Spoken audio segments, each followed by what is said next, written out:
রাজু, তোর বাইকের কি অবস্থা করে রেখেছিস? দেখ, মিনার গাড়ি কত সুন্দর করে রেখেছে, আর তুই তোর গাড়ি ভাঙড়ি করে ফেলেছিস। আরে এটা তো ভাঙড়ি হয়নি, এটা দিয়ে আমি টাকা কামাইতে পারবো। ঘরে যেন আরে ভাঙড়ি না দেখি। এখন এই ভাঙড়ি না, এই বাসায় গাড়ি আনবো। আরে কোথায় যাচ্ছিস? আরে চম্পা দাঁড়া, আমি একটা আইডিয়া দিচ্ছি, তুই ওইভাবে করবি। ঠিক আছে রাজু। আরে চম্পা দেখ, স্কুটি চালিয়ে আসছে দুজন, ওদের এখন মজা দেখাচ্ছি।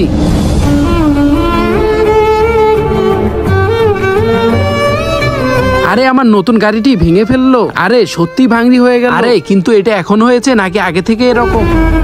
আরে ভাই, যেভাবে ধাক্কা লেগেছে মনে হয় এখনই হয়েছে। তাড়াতাড়ি জরিমানা দাও, না হলে আমি পুলিশের কাছে বিচার দেব। নিচে থাকা সাদা সাবস্ক্রাইব বাটন দিয়ে কেউ যদি সাবস্ক্রাইব করে দেয়, তাদের বাবা মা অনেকদিন বেঁচে থাকবে। আর যারা ভিডিওটি লাইক করবে, তাদের মনের আশা যেন পূরণ হয়, আমি দোয়া করে দিলাম।